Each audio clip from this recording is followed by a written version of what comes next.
हरिः ओम्।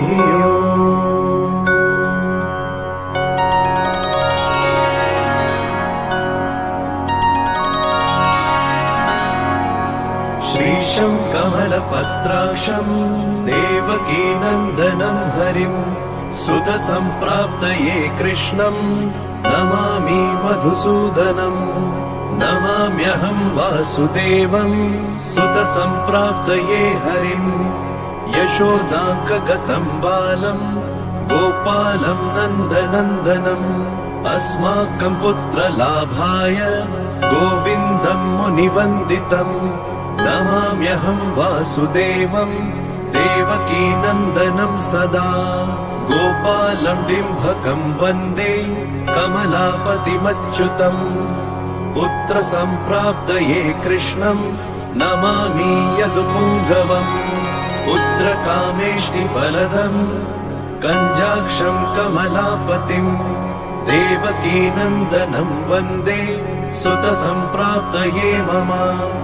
पद्मापते पद्मनेत्र पद्मनाभ जनार्दन। देहि मे तनयं श्रीश वासुदेव जगत्पते। यशोदाङ्कगतं बालं गोविन्दं मुनिवन्दितम्।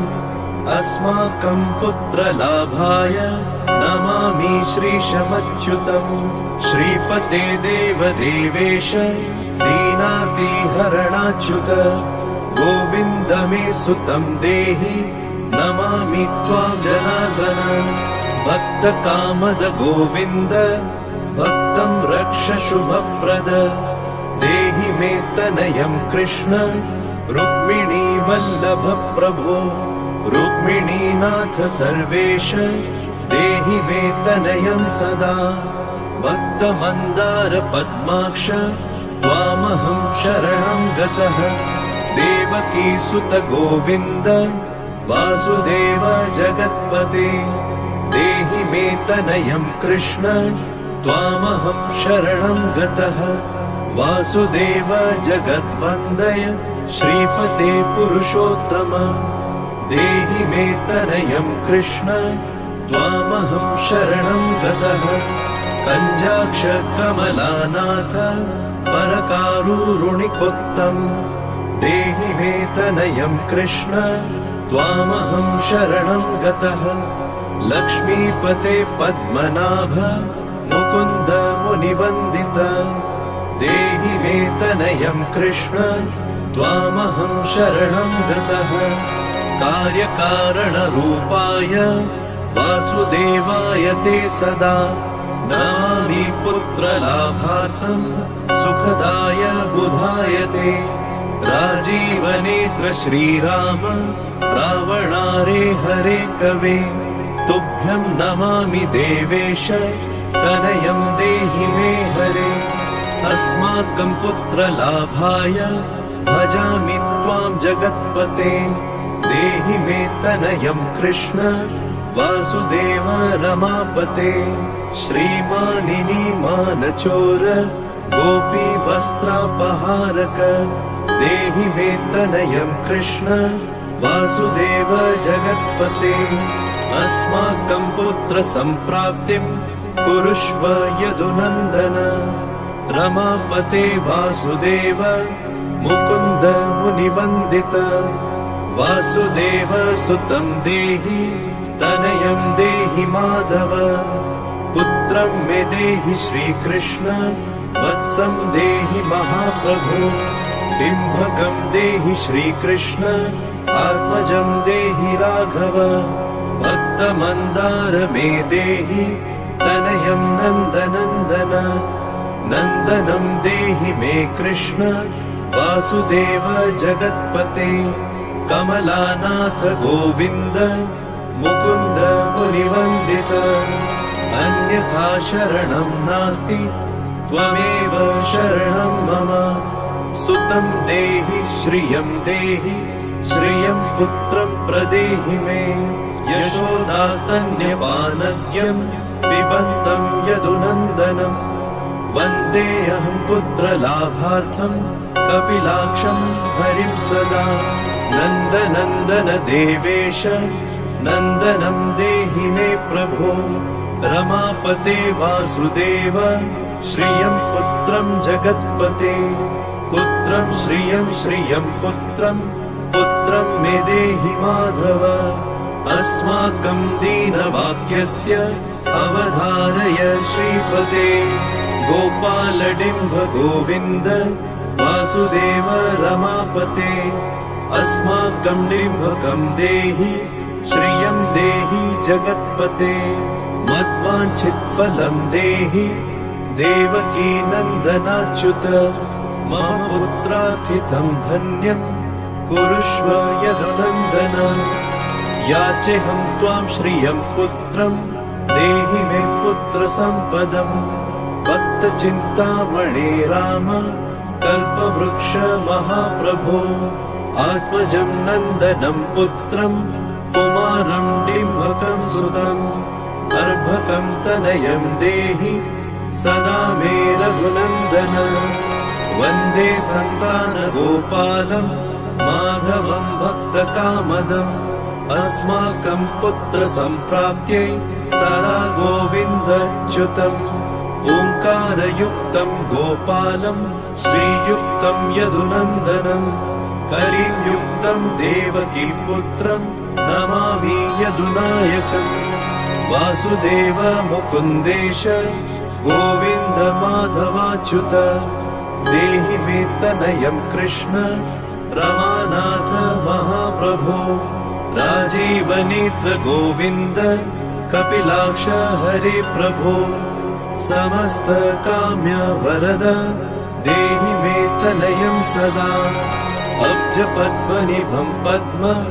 वृन्दरूप जगत्पते देहि मे वरसत्पुत्रं रमानायक माधव नन्दपाल धरापाल गोविन्द यदुनन्दन देहि मे तनयं कृष्ण रुक्मिणी वल्लभ प्रभो दासमन्दार गोविन्द मुकुन्द माधवाच्युत गोपाल पुण्डरीकाक्ष देहि मे तनयं श्रियं यदुनायक पद्मेश नन्दगोप वधूसुत देहि मे तनयं कृष्ण श्रीधर प्राणनायक अस्माकं वाञ्छितं देहि पुत्रं रमापते भगवन् कृष्ण सर्वेश वासुदेव जगत्पते रमा हृदय संभार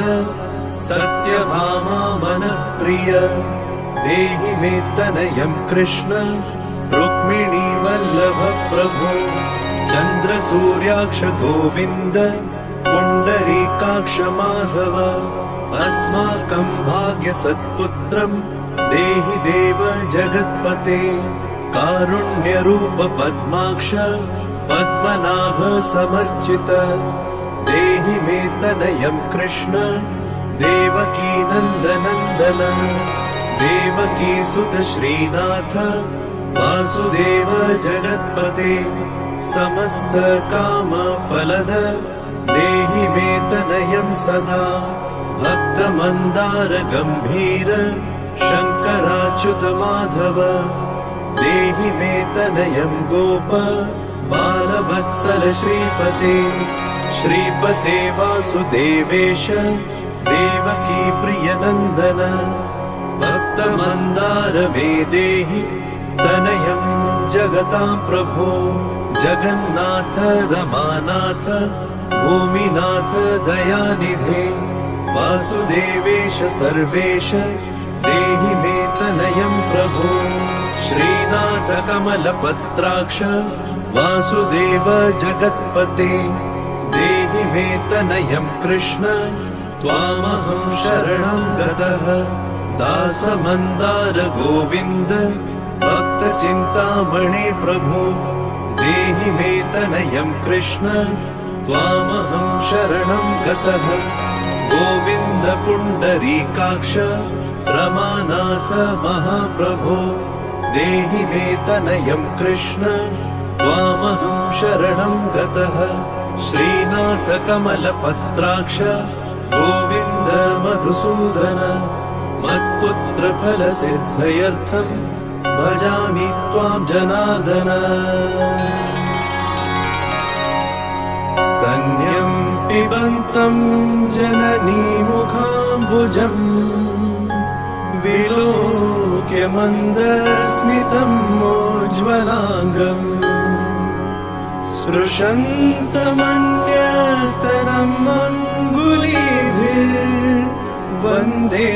यशोदाङ्कगतं मुकुन्दम्। याचेऽहं पुत्रसन्तानं भवन्तं पद्मलोचन। देहि मे तनयं कृष्ण त्वामहं शरणं गतः। अस्माकं पुत्रसम्पत्तिश्चिन्तयामि जगत्पते। शीघ्रं मे देहि दातव्यं भवता मुनिवन्दित। वासुदेव जगन्नाथ श्रीपते पुरुषोत्तम। कुरु मां पुत्रदत्तं च कृष्णदेवेन्द्र पूजित। कुरु मां पुत्रदत्तं च यशोदा प्रियनन्दन। मह्यं च पुत्रसन्तानं दातव्यं भवता हरे। वासुदेव जगन्नाथ गोविन्द देवकी सुत। देहि मे तनयं राम कौसल्या प्रियनन्दन। पद्मपत्राक्ष गोविन्द विष्णो वामन माधव। देहि मे तनयं सीता प्राणनायक राघव। कञ्जाक्ष कृष्ण देवेन्द्र मण्डित मुनिवन्दित। लक्ष्मणाग्रज श्रीराम देहि मे तनयं सदा। देहि मे तनयं राम दशरथ प्रियनन्दन। सीतानायक कञ्जाक्ष मुचुकुन्द वरप्रद। विभीषणस्य या लङ्का प्रदत्ता भवता पुरा। अस्माकं तत्प्रकारेण तनयं देहि माधव। भवदीय पदाम्भोजे चिन्तयामि निरन्तरम्। देहि मे तनयं सीता प्राणवल्लभ राघव। राम मत्काम्य वरद पुत्रोत्पत्तिफलप्रद। देहि मे तनयं श्रीश कमलासनवन्दित। राम राघव सीतेश लक्ष्मणानुज देहि मे। भाग्यवत्पुत्र सन्तानं दशरथात्मज श्रीपते। देवकी गर्भ सञ्जात यशोदा प्रियनन्दन। देहि मे तनयं राम कृष्ण गोपाल माधव। कृष्ण माधव गोविन्द वामनाच्युत शङ्कर। देहि मे तनयं श्रीश गोपबालक नायक। गोपबाल महाधन्य गोविन्दाच्युत माधव। देहि मे तनयं कृष्ण वासुदेव जगत्पते। दिशतु दिशतु पुत्रं देवकी नन्दनोऽयं। दिशतु दिशतु शीघ्रं भाग्यवत्पुत्रलाभम्। दिशति दिशतु श्रीशो राघवो रामचन्द्रो। दिशतु दिशतु पुत्रं वंशविस्तारहेतुः। दीयतां वासुदेवेन तनयो मत्प्रियः सुतः। कुमारो नन्दनः सीता नायकेन सदा मम। राम राघव गोविन्द देवकी सुत माधव। देहि मे तनयं श्रीश गोपबालक नायक। वंशविस्तारकं पुत्रं देहि मे मधुसूदन। सुतं देहि त्वामहं शरणं गतः। ममाभीष्टसुतं देहि कंसारे माधवाच्युत। सुतं देहि त्वामहं शरणं गतः। चन्द्रार्ककल्पपर्यन्तं तनयं देहि माधव। सुतं देहि सुतं देहि त्वामहं शरणं गतः विद्यावन्तं बुद्धिमन्तं श्रीमन्तं तनयं सदा देहि मे तनयं कृष्ण देवकीनन्दन प्रभो नमामि त्वां पद्मनेत्र सुतलाभाय कामदं मुकुन्दं पुण्डरीकाक्षं गोविन्दं मधुसूदनं भगवन् कृष्ण गोविन्द सर्वकामफलप्रद देहि मे तनयं स्वामिं त्वामहं शरणं गतः स्वामिं त्वं भगवन् राम कृष्ण माधव कामद देहि मे तनयं नित्यं त्वामहं शरणं गतः तनयं देहि गोविन्द कञ्जाक्ष कमलापते सुतं देहि त्वामहं शरणं गतः पद्मापते पद्मनेत्र प्रद्युम्न जनक प्रभो सुतं देहि त्वामहं शरणं गतः शङ्ख चक्र गदा खड्ग शार्ङ्गपाणे रमापते देहि मे तनयं कृष्ण त्वामहं शरणं गतः नारायण रमानाथ राजीवपत्रलोचन सुतं मे देहि देवेश पद्मपद्मानुवन्दित राम राघव गोविन्द देवकी वरनन्दन रुक्मिणीनाथ सर्वेश नारदादिसुरार्चित देवकी सुत गोविन्द वासुदेव जगत्पते देहि मे तनयं श्रीश गोपबालक नायक मुनिवन्दित गोविन्द रुक्मिणी वल्लभ प्रभो देहि मे तनयं कृष्ण त्वामहं शरणं गतः गोपिकार्जित पङ्केज मरन्दासक्त मानस देहि मे तनयं कृष्ण त्वामहं शरणं गतः रमा हृदय पङ्केज लोल माधव कामद ममाभीष्ट सुतं देहि त्वामहं शरणं गतः वासुदेव रमानाथ दासानां मङ्गलप्रद देहि मे तनयं कृष्ण त्वामहं शरणं गतः कल्याणप्रद गोविन्द मुरारे मुनिवन्दित देहि मे तनयं कृष्ण त्वामहं शरणं गतः पुत्रप्रद मुकुन्देश रुक्मिणी वल्लभ प्रभु देहि मे तनयं कृष्ण त्वामहं शरणं गतः पुण्डरीकाक्ष गोविन्द वासुदेव जगत्पते देहि मे तनयं कृष्ण त्वामहं शरणं गतः दयानिधे वासुदेव मुकुन्द मुनिवन्दित देहि मे तनयं कृष्ण त्वामहं शरणं गतः पुत्रसम्पत्प्रदातारं गोविन्दं देवपूजितं वन्दामहे सदा कृष्णं पुत्रलाभप्रदायिनं कारुण्यनिधये गोपी वल्लभाय मुरारये नमस्ते पुत्रलाभार्थं देहि मे